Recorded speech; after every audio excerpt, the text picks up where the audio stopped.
Hey Guitar World, it's Frank Falvo with Seymour Duncan. We're here at NAMM 2010. It's a big artist year for us here at the Seymour Duncan booth. And look who happened to walk up, but Mr. Ty Tabor from King's X. Ty, welcome. Thank you. I hear that you are using the new Seymour Duncan P-Rails pickups.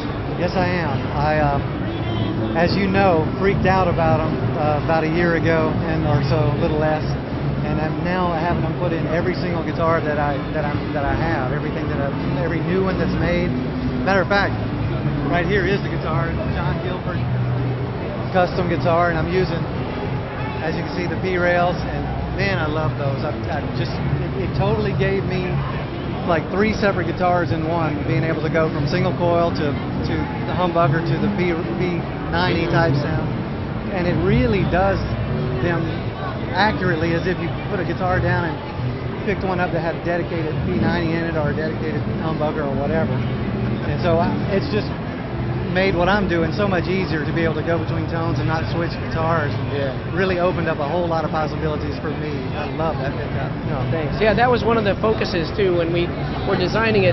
Even the output levels, if you picked up your Les Paul and played your humbuckers and then you put it down and you picked up your Strat, that's how the P-Rails are, sort of on an output level too. Right. And that's what people are comfortable with, that's what they're familiar with. They drop their Les Paul, they pick up the Strat, they know that the gain just came down a little bit, the notes got a little cleaner, right. And so it actually can, can kind of match the levels too, hot rock and roll humbucker, P90 and Strat pickup. That's true. That's exactly what I like about it, is that it's authentic.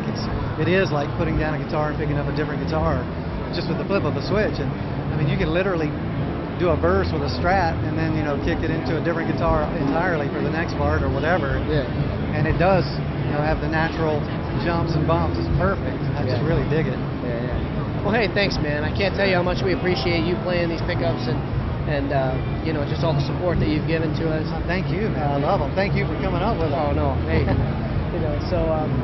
Anyway, Guitar World, thanks for stopping by the booth. Ty Tabor, Seymour Duncan, Guilford Guitars, NAMM 2010. Peace out. Hey Guitar World, it's Frank Falvo here with Seymour Duncan at the Seymour Duncan booth, NAMM 2010. Got some new products. This year, it's very artist-focused year for us. Obviously, for 30 years plus, artists have been coming to Seymour for their tone, just to get things just right. And a lot of times, artists will come to us with a tone that is almost perfect. As a matter of fact, guys in the 15th row can't tell the difference, right? But the artist knows the difference. When you're behind the guitar, when you're playing that guitar, it's got to be right.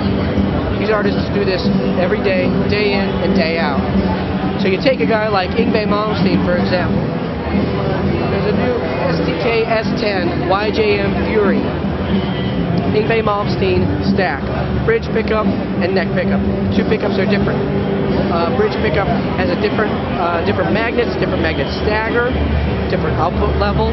Neck pickup, again, different magnets, different wind.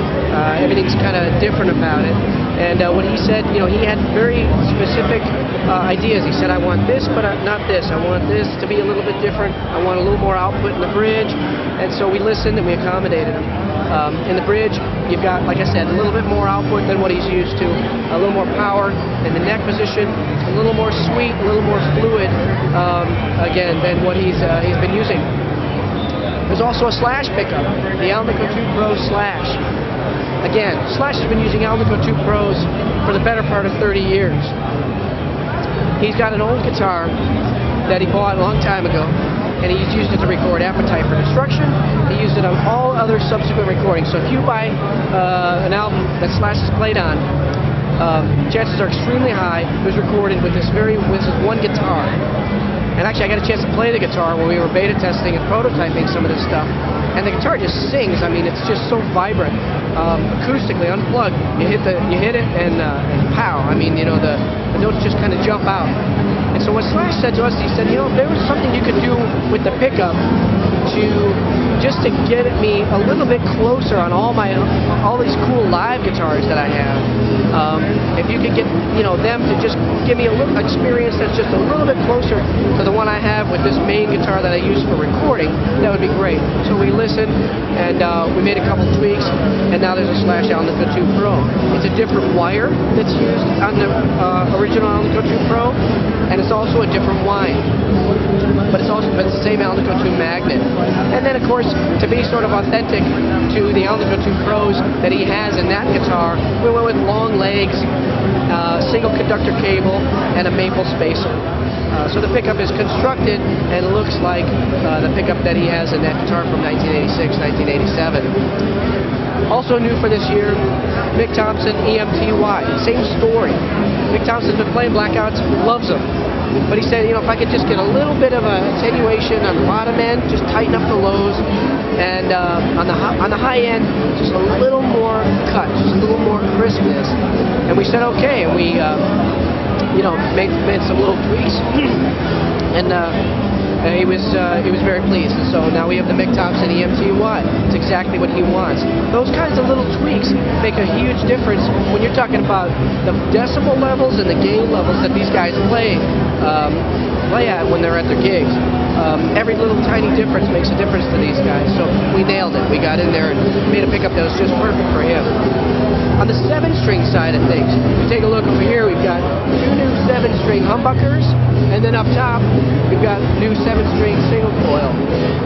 On the humbucker side, you got the full shred, now available 7-string neck and bridge, and you got the custom 5. Both pickups that the 7-string forum guys have been asking us for. They've wanted us to be able to produce those pickups.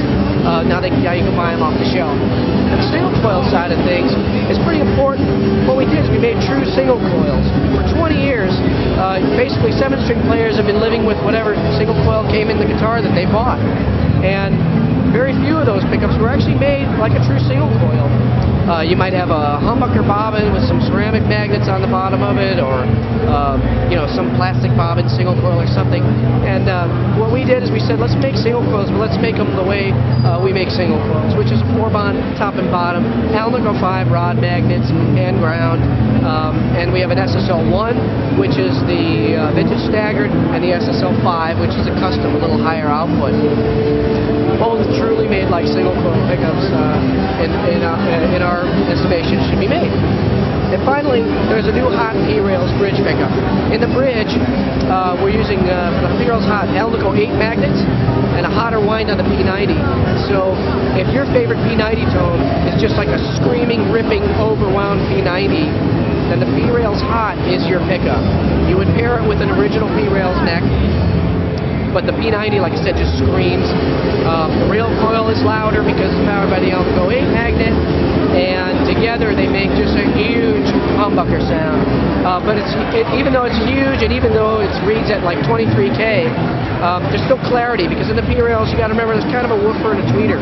That little rail coil makes sure that the sound stays clear and articulate, so it doesn't get too dark. Like if you made a 23K humbucker, it would sound like a brick, it would sound terrible. In the P-Rails, you don't have none of the rules apply. None of those same rules apply. So for 2010, that's what we have that's new. Thank you, Guitar World. Thanks for stopping by. NAMM, peace out.